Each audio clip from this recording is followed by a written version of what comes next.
So hello everyone, তোমাদের জন্য একটা বিগ আপডেট। এই আপডেটটা হচ্ছে ইন্ডিয়ান রেলওয়ের মাধ্যমে শুধুমাত্র মাধ্যমিক পাস যোগ্যতায় একটা বড় নোটিফিকেশন দিয়েছে, যেখানে কিন্তু প্রায় 20,000-এর উপরে শূন্যপদ রয়েছে। তো ইন্ডিয়ান রেলওয়ের এই যে বড় পদক্ষেপটা নিয়েছে, এখানে কিন্তু তোমরা চাকরি পেতে পারো। তবে অবশ্যই তোমাদের বুঝতে হবে এখানে কিভাবে আবেদন করতে হবে, কোন সার্কেলের জন্য কতগুলি পোস্ট, আমাদের ত্রিপুরা থেকে আবেদন করতে হলে বা ওয়েস্ট বেঙ্গল থেকে আবেদন করতে হলে কতগুলি পোস্ট রয়েছে, কোন সার্কেলে তুমি আবেদন করতে পারবে। তো ওই ডিটেইলসগুলি তোমাদের অবশ্যই জানা থাকতে হবে। ঠিক আছে? তো এইজন্য অবশ্যই তোমরা আমাদের চ্যানেলটিকে সাবস্ক্রাইব করে নাও। আমাদের চ্যানেলের মধ্যে এই সমস্ত আপডেটগুলি তোমরা ডিটেইলস ভিডিও তোমরা পেয়ে যাবে।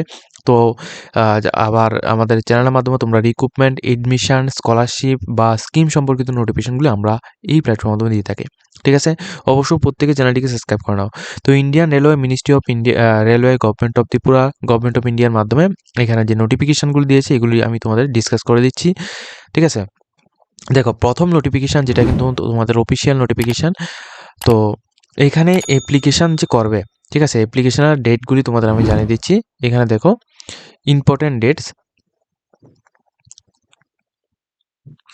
দেখো এখানে কিন্তু তোমাদের 27 তারিখ ডিসেম্বর 2025 নোটিফিকেশনটা দিয়েছিল, যেটা এমপ্লয়মেন্ট নোটিফিকেশন। এরপর ওপেনিং ডেট, অনলাইন অ্যাপ্লিকেশনটা তোমাদের 31 জানুয়ারি 2026 থেকে অলরেডি স্টার্ট হয়েছে, এবং এই অ্যাপ্লিকেশনটা তোমাদের 2 তারিখ মার্চ 2026 পর্যন্ত চলবে, তোমরা অ্যাপ্লিকেশন করতে পারো। Last date of online application 4 তারিখ 3 মার্চ 2026 পর্যন্ত তোমরা এখানে অ্যাপ্লিকেশনের পেমেন্ট করতে পারবে। যদি তোমাদের কোনো কিছু ভুল হয় সেক্ষেত্রে তুমি এখানে 5/3/2026 থেকে 14/3/2026 পর্যন্ত তোমাদের টাইম রয়েছে, তোমরা এখানে তোমাদের যে অ্যাপ্লিকেশনটা রয়েছে ওইটাকে তোমরা এখানে এডিট করতে পারবে। ঠিক আছে? তবে অবশ্যই তোমরা অ্যাকাউন্ট যেটা ক্রিয়েট করবে ওইটা কিন্তু তুমি এডিট করতে পারবে না, আবারও বলে রাখছি। ঠিক আছে? এখানে দেখো পোস্টটা কিন্তু এটা গ্রুপ ডি একটা পোস্ট। এখানে বেসিক পে লেভেল স্যালারিটা 18,000 থাকছে, মেডিকেল স্ট্যান্ডার্ড এ, এবং তোমাদের এজ লিমিট 18 থেকে 33 বছরের মধ্যে তোমাদের হতে হবে। টোটাল ভ্যাকেন্সি যেটা রয়েছে 21,997টি টোটাল এখানে ভ্যাকেন্সি রয়েছে। এখন দেখো এই পোস্টের জন্য আবেদন করার জন্য তোমাদের যে এজটা অবশ্যই তোমাদের যে এজের কাট অফটা দিয়েছি তোমরা এটা দেখতে পেরেছো, এবং যে ডেটটা রয়েছে ওটা কিন্তু 1 তারিখ 1 মাস 2026। এই ডেট থেকে তোমাদের কাউন্ট করতে হবে যে তোমার বয়সটা 18 বছর থেকে 33 বছরের মধ্যে রয়েছে কিনা 38 ইয়ার্সের মধ্যে, তাহলেই তুমি আবেদন করতে পারছো, আদারওয়াইজ তুমি আবেদন করতে পারবে না। সেকেন্ডলি হচ্ছে তোমাদের অ্যাকাউন্ট ক্রিয়েট করার সময় অবশ্যই তোমাদের আধার কার্ডের সাথে মোবাইল নাম্বার লিঙ্ক থাকা ম্যান্ডেটরি। যদি তোমার আধার কার্ডের সাথে মোবাইল নাম্বার লিঙ্ক না থাকে তাহলে তুমি এক্ষুনি তোমরা আধারের সাথে মোবাইল নাম্বার লিঙ্ক করতে হবে। যদি তোমাদের লিঙ্ক না থাকে অবশ্যই তোমরা লিঙ্ক করে নাও। লিঙ্ক না থাকলে কিন্তু তোমরা অ্যাপ্লিকেশন করতে পারবে না। ঠিক আছে? ওকে, তোমাদের আমি বুঝাতে পারলাম। তো অবশ্যই তোমরা প্রত্যেকে কিন্তু লিঙ্ক করতে হবে, এবং তোমাদের এখানে বলে দিচ্ছি এখানে তোমাদের সিলেকশনটা কিভাবে করানো হবে। দেখো এখানে মনে করো তুমি এখানে আবেদন করলে তোমাদের সিবিটি অর্থাৎ কম্পিউটার বেসিক টেস্ট হবে প্রথমেই। তো CBT-1 যে টেস্টটা হবে, এই টেস্টের মধ্যে অনেকগুলি সাবজেক্ট থাকবে। কী কী সাবজেক্ট ওটাও আমি কিন্তু তোমাদেরকে ডিসকাস করব। অবশ্যই তোমরা পুরো ভিডিওটা দেখলে বুঝতে পারবে। দেখো এখানে তোমাদের প্রথমত CBT-1 হবে। CBT-2 এর পর CBT-1 এর পর তারপর তোমাদের ফিজিক্যাল টেস্ট হবে, পিইটি টেস্ট যেটাকে বলে। তো পিইটি টেস্ট যখন হয়ে যাবে তারপর তোমাদের ডাইরেক্টলি কল লেটার চলে আসবে।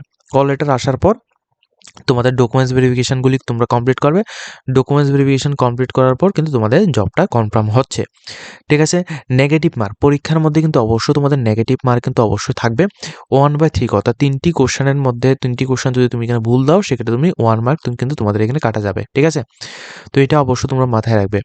এরপর তোমাদের এখানে দেখো তোমাদের মোস্ট ইম্পর্টেন্ট একটা বিষয়, সেটা হচ্ছে তোমাদের মেডিকেল স্ট্যান্ডার্ড A2 ক্যাটাগরি রয়েছে, A3 রয়েছে, B1 ক্যাটাগরি রয়েছে, তারপর তোমাদের C1 ক্যাটাগরি রয়েছে। তো এই মেডিকেল স্ট্যান্ডার্ড অ্যাকর্ডিং তোমাদের যে নিয়ার ভিশন বা তোমাদের ডিস্টেন্স ভিশন যেগুলি রয়েছে এগুলি কিন্তু অবশ্যই চেক করতে হবে। যদি তোমাদের এগুলির মধ্যে কোনো কিছু ফল্ট থাকে তাহলে কিন্তু তুমি এখানে আবেদন করে কোনো লাভ হবে না। ঠিক আছে? এগুলি কিন্তু মেডিকেলের জন্য খুবই প্রযোজ্য। ওকে? তো মেডিকেলের জন্য কিন্তু এই বিষয়গুলি তোমাদের অবশ্যই দেখতে হবে। এবং তোমাদের বলে রাখি, যারা এখানে আবেদন করবে তোমাদের এজ লিমিটের ক্রাইটেরিয়াটা কিন্তু তোমাদের আমি বলেছি 18 ইয়ার্স থেকে 33 ইয়ার্স। তবে এই ডেট থেকে এই যে তোমাদের ওবিসি, এসটি/এসসি এবং ইডাব্লিউএস ক্যান্ডিডেট যারা হচ্ছে বা পিডাব্লিউডি ক্যান্ডিডেট যারা তোমাদের জন্য এজের রিল্যাক্সেশন ব্যবস্থা কিন্তু এখানে গভর্নমেন্টস রুল অ্যাকর্ডিং কিন্তু তারা এখানে দিচ্ছে। ঠিক আছে? কোয়ালিফিকেশন অনলি ফর তোমাদের শুধুমাত্র মাধ্যমিক পাস আউট যদি তুমি এখানে হও, তাহলে তুমি আবেদন করতে পারছো। যদি কোনো তোমাদের ডিপ্লোমা থাকে, ঠিক আছে? বা ডিগ্রি থাকে যেকোনো একটা ইঞ্জিনিয়ারিংয়ের মধ্যে, সেক্ষেত্রে তুমি এখানে এলিজিবল নও, তুমি আবেদন করতে পারবে না। অনলি ফর যদি তোমাদের মাধ্যমিক পাস আউট বা উচ্চ মাধ্যমিক পাস আউট থাকে, সেক্ষেত্রে তুমি এখানে আবেদন করতে পারছো। রেজিস্ট্রেশন ফিস, যারা আবেদন করবে তোমাদের ওবিসি এবং জেনারেল ক্যান্ডিডেট যারা রয়েছে, তোমাদের জন্য 500 টাকা অ্যাপ্লিকেশন ফিস লাগবে। এর মধ্যে থেকে 400 টাকা অ্যাপ্লিকেশন ফিস তোমরা পরীক্ষার পরে কিন্তু তোমাদের চলে আসবে অ্যাকাউন্টে, যে অ্যাকাউন্টটা তোমরা অ্যাপ্লিকেশন করার সময় তোমরা এখানে সাবমিট করবে। সেকেন্ড হচ্ছে তোমাদের এখানে দেখো 200 টাকা 250 টাকা অ্যাপ্লিকেশন ফিস লাগবে যারা ফিমেল ক্যান্ডিডেট, ফিমেলের মধ্যে এসটি এসসি ওবিসি সবাই, এবং এসসি এসটি যারা মেল ক্যান্ডিডেট রয়েছে সবার জন্য কিন্তু 250 টাকা অ্যাপ্লিকেশন ফিস। এই পুরো টাকা অ্যাপ্লিকেশন ফিসটা কিন্তু তোমরা রিফান্ড পেয়ে যাবে যখন তোমরা ফার্স্ট CBT 1 এক্সামটা তোমরা ক্লিয়ার করবে, ঠিক আছে? তো এটা হচ্ছে তোমাদের বিষয়। আর এখানে দেখো তোমাদের এখানে সম্পূর্ণ ডিটেলসগুলি এখানে লেখা আছে। আর রিফান্ডের যে পলিসিগুলি এগুলি কিন্তু সম্পূর্ণ ডিটেলস এখানে বলা হয়েছে, যে তোমাদের CBT 1 যখন এক্সাম হয়ে যাবে তখন তুমি যে ব্যাঙ্ক অ্যাকাউন্টটা তোমরা এখানে দিয়েছো ওই অ্যাকাউন্টের মধ্যে তোমাদের যে পেমেন্টটা রয়েছে তুমি 250 টাকা এবং তোমাদের 400 টাকা অ্যাপ্লিকেশন ফিস ওইগুলি কিন্তু তোমাদের চলে আসবে, ঠিক আছে? এখন দেখো তোমাদের যে কম্পিউটার বেসিক যে টেস্টটা হবে ওই টেস্টের জন্য তোমাদের টোটাল মিনিটস থাকবে 90 মিনিট। 90 মিনিটের মধ্যে তোমাদের টোটাল মিনিটস। সাবজেক্ট হচ্ছে জেনারেল সায়েন্স, যেখানে তোমাদের 25 কোশ্চেন, 25 মার্কের কোশ্চেন আসবে। ম্যাথমেটিক্স থেকে 25 mark, general intelligent and reasoning থেকে 30 মার্ক, এবং জেনারেল অ্যাওয়ারনেস এবং কারেন্ট অ্যাফেয়ার্স থেকে 20, ঠিক আছে? এবং টোটাল মার্কের কথা বললে 100 মার্কসের মধ্যে এবং 100 কোশ্চেনের মধ্যে তোমাদের এখানে এক্সাম হচ্ছে 90 মিনিট তোমাদের টাইম ডিউরেশন থাকছে। তবে এই ক্ষেত্রে তোমাদের 1/3 করে তো কিন্তু তোমাদের নেগেটিভ মার্কিং তোমাদের রয়েছে, ওকে? এখন দেখো সবার চেয়ে মোস্ট ইম্পর্ট্যান্ট একটা বিষয়, এখানে ভ্যাকেন্সি কতগুলি ছিল? 21,000-এর উপরে। কিন্তু এই 21,000-এর উপরে যে ভ্যাকেন্সিগুলির মধ্যে তুমি যে আবেদন করবে, তোমাদের ত্রিপুরা থেকে যারা আবেদন করবে বা নর্থ ইস্ট থেকে যারা আবেদন করবে, তোমাদের জন্য কতগুলি ভ্যাকেন্সি রয়েছে ওটা কিন্তু তোমরা কোথাও কিন্তু তোমাদের দেওয়া হয়নি। তো ওই জিনিসটা আমি তোমাদের এখানে বুঝিয়ে দিচ্ছি যে ত্রিপুরা থেকে তোমাদের কতগুলি ভ্যাকেন্সি রয়েছে, ঠিক আছে? এখানে প্রত্যেকটা সার্কেলের লিস্টগুলি এখানে দেওয়া আছে। চেন্নাইয়ের দেওয়া রয়েছে, গোকুলপুর দেওয়া রয়েছে। এটা হচ্ছে তোমাদের গুয়াহাটি, যেটা নর্থ ইস্ট ফ্রন্টিয়ার রেলওয়ে। দেখো টোটাল ভ্যাকেন্সি এখানে তোমাদের টোটাল ভ্যাকেন্সি কতগুলি তোমরা এখানে দেখে নাও। এটা হচ্ছে তোমাদের লিস্ট। এখানে যে পোস্টগুলি রয়েছে, অ্যাসিস্ট্যান্ট ব্রাঞ্চ রয়েছে, অ্যাসিস্ট্যান্ট কার্গো রয়েছে, তারপর অ্যাসিস্ট্যান্ট অপারেটর ইলেকট্রনিক রয়েছে, TLNTSC রয়েছে, অ্যাসিস্ট্যান্ট PNWOI রয়েছে, টেকম্যানের রয়েছে, তারপর শুধুমাত্র অ্যাসিস্ট্যান্ট SLT রয়েছে, অ্যাসিস্ট্যান্ট টেকম্যানের রয়েছে, পোস্টম্যান রয়েছে, তারপরে অ্যাসিস্ট্যান্ট TRD রয়েছে। তো সবগুলি পোস্ট রয়েছে, প্লাস সবগুলি ডিপার্টমেন্টগুলির নাম এখানে আলাদা করে এখানে দেওয়া হয়েছে।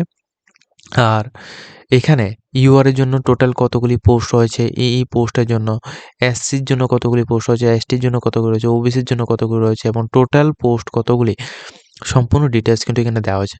তো সবচেয়ে বেশি পোস্ট রয়েছে হচ্ছে তোমাদের ট্র্যাকম্যান যে পোস্টটা রয়েছে এটার মধ্যে, এবং আরেকটা রয়েছে তোমাদের পোস্টম্যান বি, এই পোস্টটার মধ্যে। এরপর সেকেন্ড রয়েছে তোমাদের অ্যাসিস্ট্যান্ট পোস্টের মধ্যে 148টি। এরপর যে পোস্টগুলো রয়েছে এগুলি কিন্তু নর্মালি রয়েছে, তো তোমরা চাইলে আবেদন করতে পারো। তো যে ভ্যাকেন্সিটা ওইখানে দেখানো হয়েছিল যে 21,000-এর উপরে, ওইটা কিন্তু পুরো অল ইন্ডিয়ার। কিন্তু যারা আমাদের ত্রিপুরা থেকে, ওয়েস্ট বেঙ্গল থেকে, আসাম থেকে, হ্যাঁ, মিজোরাম থেকে, নাগাল্যান্ড থেকে যারা আবেদন করো তোমাদের জন্য এই ভ্যাকেন্সিটা, ঠিক আছে? তো যারা আবেদন করতে চাও তোমাদের কম্পিটিশনটা কিন্তু খুবই হাই লেভেলের একটা কম্পিটিশন হবে। তো আবেদন করার জন্য কিন্তু তোমরা ভালোভাবে তোমরা আগে সম্পূর্ণ বিষয়গুলো বুঝবে, কোন জায়গায় তোমাদের কম্পিটিশন কম হবে ওটা বুঝে তারপরে তোমরা অ্যাপ্লিকেশন করবে। অ্যাপ্লিকেশন করার জন্য ভিডিও স্ক্রিনের মধ্যে তোমরা যে নাম্বারটা দেখতে পাচ্ছ, তোমরা আমাদের সাথে কন্ট্যাক্ট করো, কিন্তু তোমরা বাড়িতে বসে অ্যাপ্লিকেশন করে নিতে পারো। আজকের মতো ভিডিওটা এই পর্যন্ত রয়েছে। যদি তোমাদের ভিডিওটা ভালো লাগে অবশ্যই তোমরা লাইক কমেন্ট শেয়ার করবে।